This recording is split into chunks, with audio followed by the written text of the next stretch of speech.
Good morning, everyone. I hope everyone's having a wonderful Tuesday morning. This is Troy Schlicker with the Austin Spotlight, and I am joined today by Katie Fore. Katie has her own company here in Austin that I don't remember exactly how I connected with her or where I initially saw her, but it seemed like really like an interesting kind of company and story, and so I wanted to bring her on and get the chance to know her business better, her better, and kind of give her a little bit of a shout out that way. So, Katie, thank you for joining. Thanks for having me, Troy. Awesome. So, tell us a little bit about yourself. I think we had talked about it a little bit briefly, but most people have, part of who they are and what they do stems from where they grew up, how different things in that phase of their life. And so, kind of give me maybe a couple minutes on your origin story. Yeah. So thanks. I'm here in Austin. I've been here pretty much my whole life, and I grew up in West Austin. And I've got a twin brother. So that was the only sibling I had growing up. My dad and my brother and I used to do kind of different projects around the house. So I learned how to use a drill pretty early on in my childhood. And just had a lot of fun doing it. Obviously, that kind of went by the wayside. And as I got older, I went to college at Texas State and went to school for business with a degree in sales and marketing.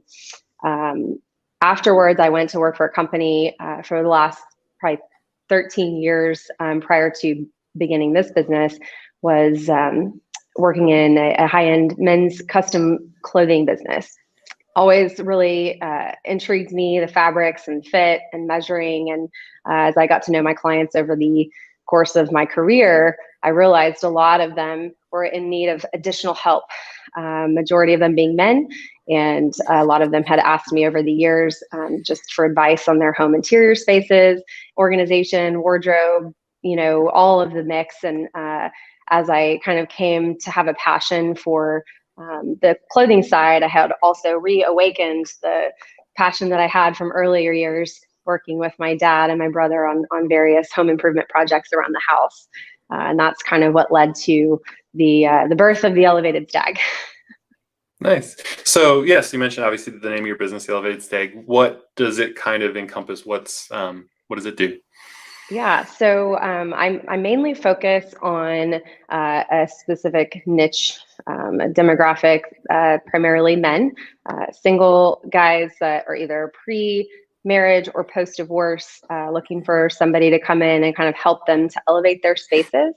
And of course, I've worked with numerous other individuals along the way, women and couples alike. I have a lot of women actually that have reached out and asked for some help with their significant others, just to be kind of like the go-between. That was so gonna be one of my questions. I'm like, right, like you hear stories about, oh, if he would just listen to me or do this. I'm like, oh, so maybe an outside person, neutral third party would be able to get through a different way than sometimes the spouse or significant other can. Yeah, sometimes it's just, you hear things 10 times and it takes one person from somewhere else telling you for it to really kind of sink in. So I feel a little bit of that. That doesn't frustrate significant others or husbands and wives and stuff at all, that, someone comes in at one time, oh, I've only been telling you that for 4 years, 5 years. So continue, yes. Sorry, yeah. Yeah. So I've really enjoyed getting to help everybody that I work with, whether they're single guys or the couples or the occasional bachelorette. And it's a passion of mine to help people and to see kind of that vision that they may have for their spaces come to life. And it's just been a really fun thing for me to do. Challenging as we went through the pandemic on the early stages of my business, but coming out of it, as you and most everyone else is aware, everybody's kind of revamping their home spaces right now as they're staring at them for the last year and a half, wondering like, why haven't I done this sooner? So it's kept my business thriving in a pretty challenging year for, I think, most. I feel very grateful for that.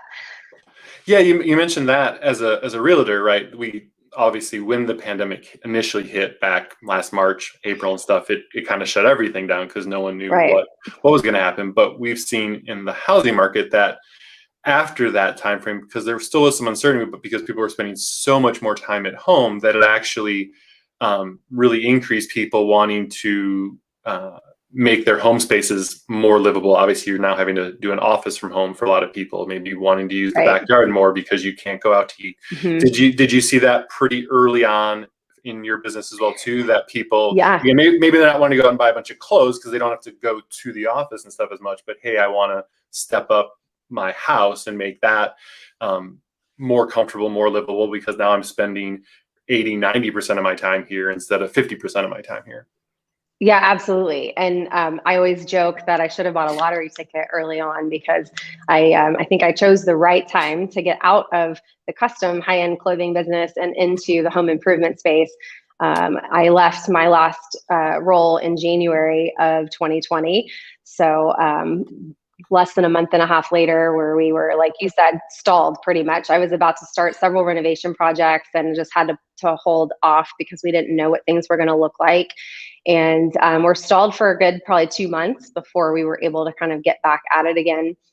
But very quickly, things, they escalated into, I think I feel grateful. Into overdrive. Like, it's been, the home improvement Yeah. space has been going crazier than it had pre-pandemic. And I'm most sure places. as a realtor, you probably, the majority of your business probably comes from referrals. So the network that I had built from the previous 13 years certainly weighed in as a huge factor in me being able to sustain through the rest of the 2020 year and being able to do what I was able to do. A lot of people that trusted me because of my previous experience and just showing up and doing what I said every day, they just said, well, she's done this for so many years for me here, then I think she would do great in anything that she goes up against. And so I feel really grateful that people trusted in me for that. And I think I've shown up, and now we're coming into the middle of 2021 and had extensive growth in the first 6 months of this year. So it's been really nice. Yeah, building up that reliability and trustworthiness is going to be beneficial, even if you kind of shift a focus of what you do, or add a different, line of work from that standpoint. Like, you just can't, Absolutely. beat having that credibility. There's just nothing to replace I that. think a lot of people don't consider that enough in I guess more like a personal brand. It's something that I've tried as I've gotten out of college and into the working world, to always have that in my back of my mind as far as my personal branding and what do I want people to think of me, and if I say I'm going to do something, am I going to follow through and do it? And so I think the success that I've had early on in this business really has showcased that for me, and shown the importance of continuing to do it. Nice. Yeah. And obviously probably a lot of similarities between that and being a real estate agent, and the fact that you're kind of your own brand as a person in doing that. You're not a big multinational company. But you also kind of mentioned being more like, unfortunately, a lot of people, small businesses, real estate agents, get to be very transactional and trying to do whatever they can for the current sale. Right. And the current paycheck, even though that's sometimes not always the best thing from a long-term credibility standpoint. Sure.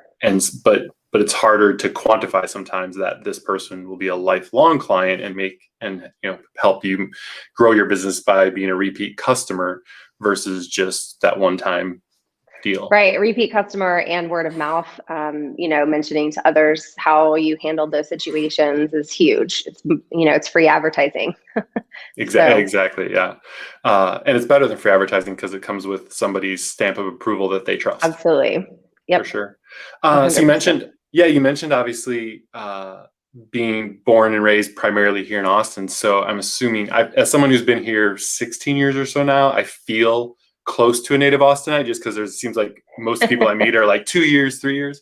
But as someone who's been here a lot longer than I have, what are some of the biggest changes that you've seen in Austin in that time frame, other than obviously just the massive population growth? Yeah. I mean, it was kind of nice over the last year and a half. I feel like we've had the same traffic that we did 15 years ago. I'm I'm gonna miss that as things start to get back to normal. But the traffic has certainly been a big difference. The explosion of people. I think a lot of the people I know that are from here, we like to complain about the growth. We wish that it was the old Austin, and I think in some ways it's just sad to see that part go away, but change is inevitable. And I think that if we can embrace certain aspects of it in whatever businesses that we're in, it can be a really good thing. So I'm trying to see the positives in that. And that, I mean, I'm seeing a lot more influx of out of state clients. I'm working right now with two folks from Chicago and some people from North Carolina. So I have people that are moving here from all over the US needing assistance and kind of turnkey situation, because obviously moving is stressful within the same city, let alone moving across the country. So that's where I think my business has kind of evolved to make sure that everything is turnkey. And seeing the growth in Austin, I think that any company that can do something like that, where they're providing a service, and the less that somebody has to do, the more stress-free, that you can make it, is going to be kind of a game changer in this city. Yeah, no, it's definitely one of those things where from time to time you'd be like, oh, it'd be nice if Rainy Street still had the quaint houses and Right. things there instead of the tall skyscrapers. But there's no such thing as staying the same, right? So you're either going to Right. be growing or you're kind of regressing. And so we'd much rather be growing. And like I say, it is beneficial from a business standpoint. I'm Sure. sure for you having an influx of clients, and as a real estate agent having an influx of people looking for homes and stuff too, it's very beneficial.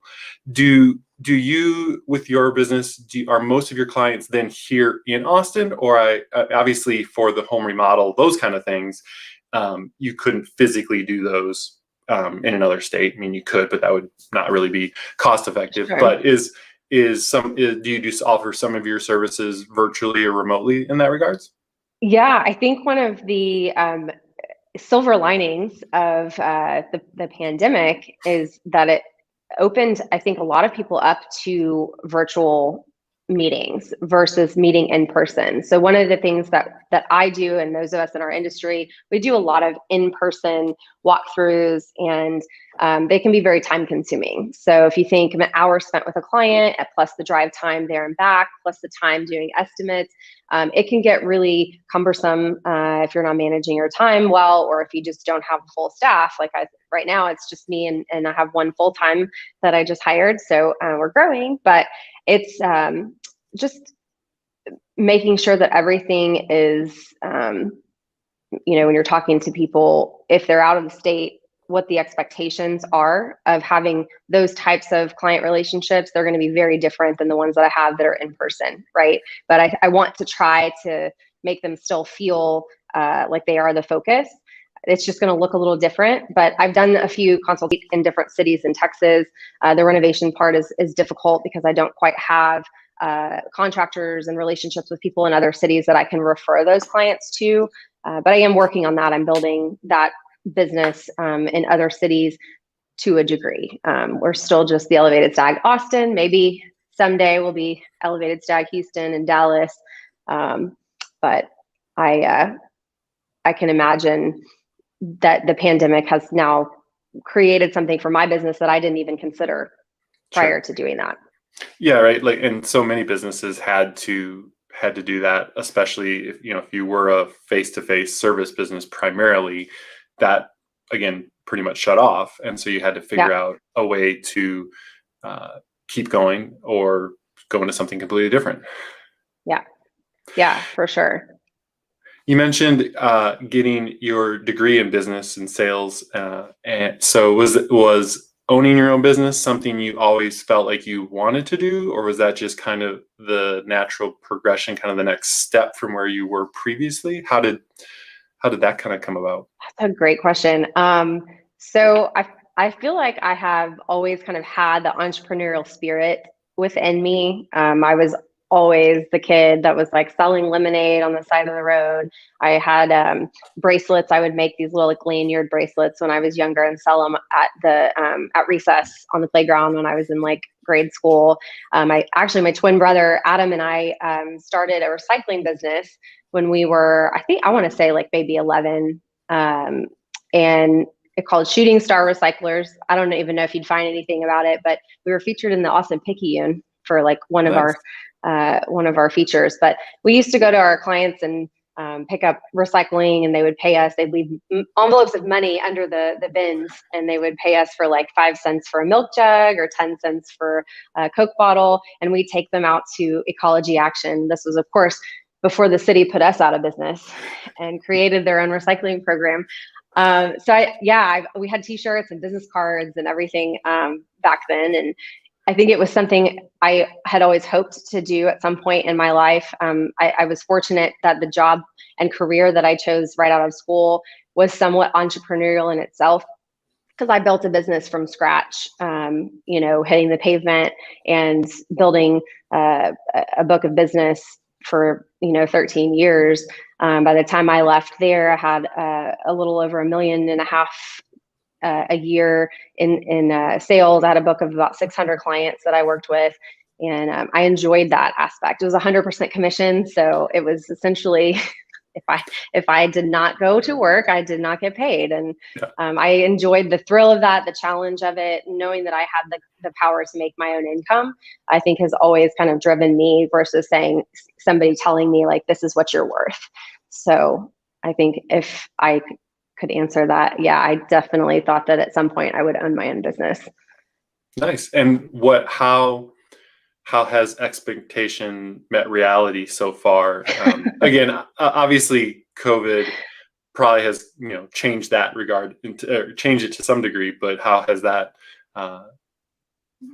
expectation versus reality kind of meshed? So the funny thing is I started my career with my previous company in the fall of 2007, beginning of 2008. So if you remember what happened around that time. I'm well aware. Not a lot of people buying high-end suits during the downturn. And so I honestly didn't know anything different when I started. I just worked really hard because I had goals that I wanted to hit. And so when we started to come out of that, it was great because I had already been working so hard to get to just where I was, that when it started to like lift, things for me, they seem to get easier. And I feel in some ways that's kind of how it's going now. I started my business in one of the most challenging years to start a business. And this year has skyrocketed in ways that I couldn't have even imagined. And so the expectation I set, I think, has matched it for sure. I mean, I tried to set a really low bar for not just results, but also just challenges, and knowing how hard I was going to have to work in 90+ hour weeks. And my husband being so supportive of all of this during that time. And so now that we're starting to slowly come out of it, I feel the reprieve. I'm able to hire somebody. I'm looking to probably hire a second person here in the next 6 months. And we're just going to keep putting one foot in front of the other and hoping that pays off. That's awesome. What's again, aside from COVID and the lockdowns and stuff that way, what's been probably the biggest challenge of being truly a small business owner in this case versus just 100% commission, which while they're very similar, there are usually some differences there? For sure. Probably just the back end support and managing QuickBooks. Just figuring out how to, like, what people to put in the right positions to help me rather than hinder me. That obviously takes time, and finding those right people. But I would consider myself a pretty good systems person. So once I figure things out and how they're supposed to be, I can create pretty good systems to make my business and everything run a little bit more efficiently. And if I can get certain people into the right places where they're trained and given the right support and empowered to do their jobs, then I don't have to micromanage. I can do my deal and they can do what they need to do. And I think that's that's the ultimate goal, right? But it's challenging. Yes. Well, as I was going to say, so I know it's one of my biggest challenges, but I feel like for a lot of people, especially if you were 100% commission, if you're kind of self-motivated, delegating can be a challenge Yes. because a lot of times we feel like, "Ooh, I can do it better," or we 100%. fear, yeah, or we fear somehow someone else is going to, screw up. Not that they can't do it really well, but And they what will. happens if they make it a mistake? Right, exactly. And we made, if you were doing it, you would make mistakes too. Of Somehow course. it seems worse when someone else does it. So how Yeah. do you feel like you are from a delegation standpoint? Because I feel like that's a challenge It's for a always lot a of work in people. progress. Yeah. It's definitely something I've gotten a lot better at over the years. I've had several people that I've hired and had work directly for me in my previous role. So I've been able to kind of let go of some of those things. Right now, it's really challenging because I don't have the same kind of systems that I spent years building in my other role. It looks very different. What I'm doing now is so unique, and each of my client appointments is so unique. So I even having a process with the client from start to finish. For example, there's certain things that I want to do with every single client, like a handwritten thank you note after my first visit, things like that I can put into place and have somebody else doing. But the things that I can't delegate quite yet, because I don't have that system in place, like invoicing or doing estimating, those types of things fall squarely on my shoulders and are some of the most time consuming tasks that I have. So I hope to have somebody put in that position by the end of the year that I can take some of that weight off of my shoulders and be able to focus a lot more on my clients and being in front of the clients, because that's where I think, strongest. Even though I do enjoy some of that back end stuff, I'm a little bit of an introvert when it comes to those types of things. So I don't mind spreadsheets. I actually really enjoy them, but I don't necessarily need to be doing those during the day. Sure. Those are things that are a little bit easier to systemize, Exactly. versus to some degree that having to be on your toes when you're in front of Yeah. a client and being able to do that, which obviously, again, in your previous role, you were in a sales role of another company doing that too. It just is more Right. challenging to do that and takes more practice to be able to kind of have that systems in place. What do you think is the most fun part of your job? Oh man. Either a specific like category. So it could, again, it could be the, fancy suits, wardrobe stuff. It could be the Yeah. house stuff, or it could just be, for me, I know one of the things is the fact that no 2 days are the same. Like most days, I really do like the fact that no 2 days are the same and it's not monotonous. But for you, what's the most fun?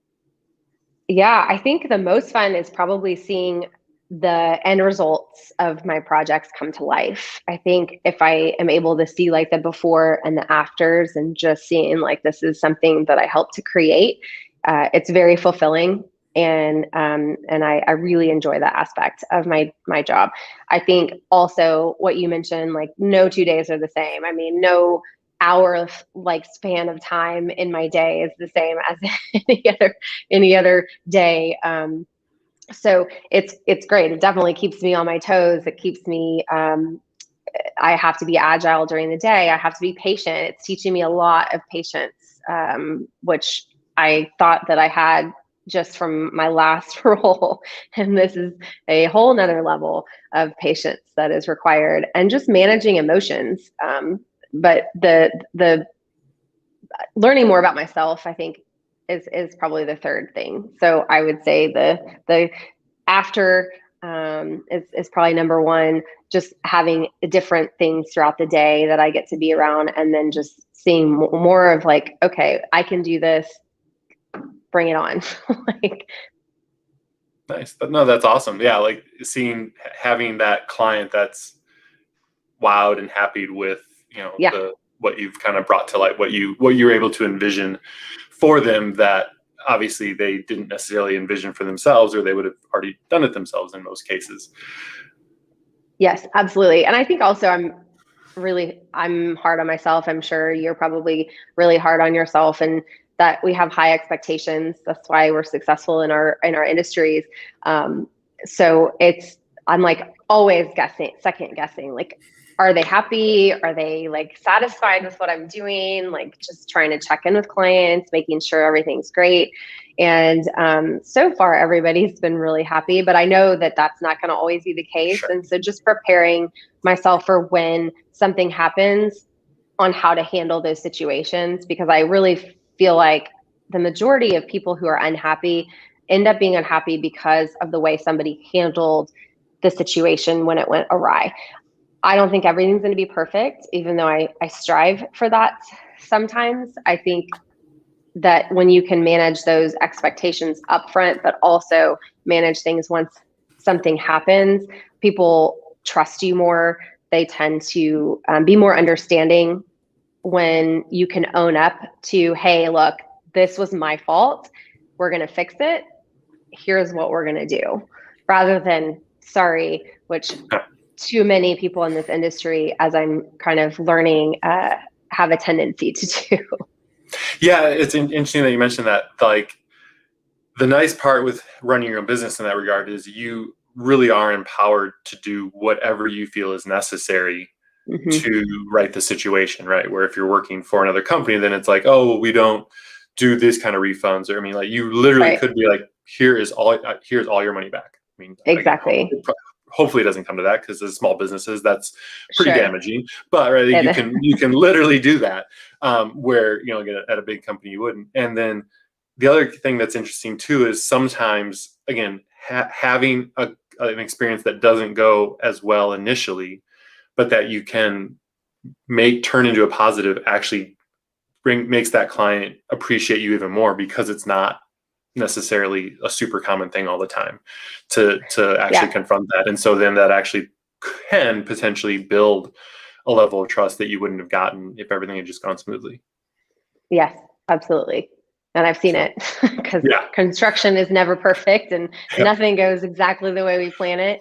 So as we go through those things and things pop up, as long as I hit those head on and let my clients know I'm very transparent, I try to over communicate to them just so they know that I'm on top of everything. They're not having to chase me down to find answers.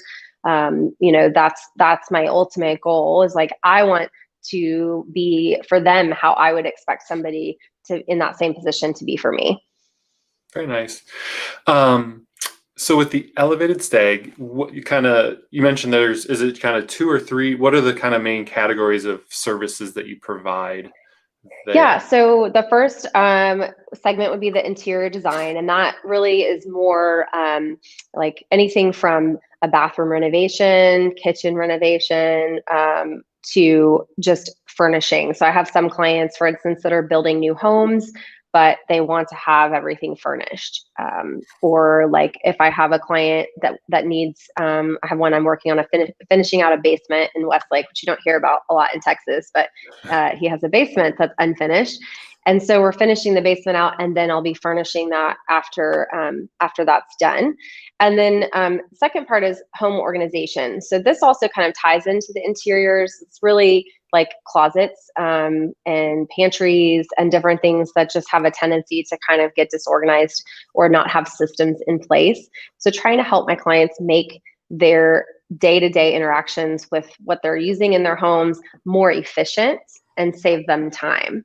So if you can go in, everything has a place, everything, is where it's supposed to be, because it's set up that way. So I try to help my clients implement some of those organizational systems throughout their home. And then the third is through wardrobe styling. So this would be like personal shopping, or even coming in and taking a look at their existing wardrobes and putting together outfits. I have a lot of clients I've done shared photo albums. So I'll take pictures of like a shirt and slacks and shoes and a belt all together, and then we'll put everything into a photo album that's shared. So if they have a date or they have something they're getting ready for, they can make a comment on one of the photos, and I can update them like, yes, this would be a good idea, or why don't you do this one instead? So it's kind of more interaction. You mean you're not just supposed to pick out whatever's at the top of the drawer for each category and just go with it? I mean, you can, but I find this to be a little bit more fulfilling for them. Good tip. Noted. Yeah. Yeah, so those are really the three main focus that I have with clients. And I've had clients that have only utilized me for the interior design side. And then I've had clients who've only utilized me for the wardrobe side. And then some that have utilized me for all three. It just kind of depends on what each person needs. And I've had multiple clients that have used me, like you have repeat clients. So I have clients that I've worked with on multiple different things throughout the last year and a half. Very nice. Is there anything else that you plan to maybe expand into in that regard, or is it more just kind of growing in those core things, maybe eventually expanding Yeah. geographically? I've given some thought to both of those things, both expanding within my line and then also expanding in geographically. I do have a small line of like candles, hats, t-shirts, and things like that. My stag swag, if you will. No. I don't have it listed on my website. I actually had no intention originally when I made these to sell them, but when I posted on my Instagram the candles that are made by Soy Austin Candles here in Austin. They're a local company, women owned, really awesome company. And so I posted my picture of my new candles and I had so many messages of people wanting to buy them. I was intending for them for client gifts after a project was finished. And so I sold out of them in like 2 days and had to reorder. So I think having maybe a line of, home goods to some degree, maybe like far down in the future, could Sure. be something that I think would be really exciting. And geographically, I think it would be difficult to move into other markets just after a year and a half now of seeing all that it entails and the involvement that I have with my contractors and the relationships that I'm building. I'd have to essentially find another me in Houston or in Dallas that has those types of relationships or the capability of building them. And I think that would be kind of trying to find a needle in a haystack. So not sure that that's in the cards, at least not in the next 5 years. Sure. But it's certainly on the back of my mind. It's something floating always around kind there. of, yeah, it's something to kind of keep back there and revisit from time to Yeah, time. because you never know. Exactly. Again, right? Like there's so many things that have changed because of COVID and the lockdowns that you just don't want to rule anything out permanently. Yeah, absolutely. Well, at least you know that the candles will be a hit as client gifts if they're that popular. So that's a good thing. Yes. Very nice. So for people that are looking for one of these kind of services, what are some of the best ways for them to get in touch with you? Yeah, so my website is great. It's right now kind of more of a landing page.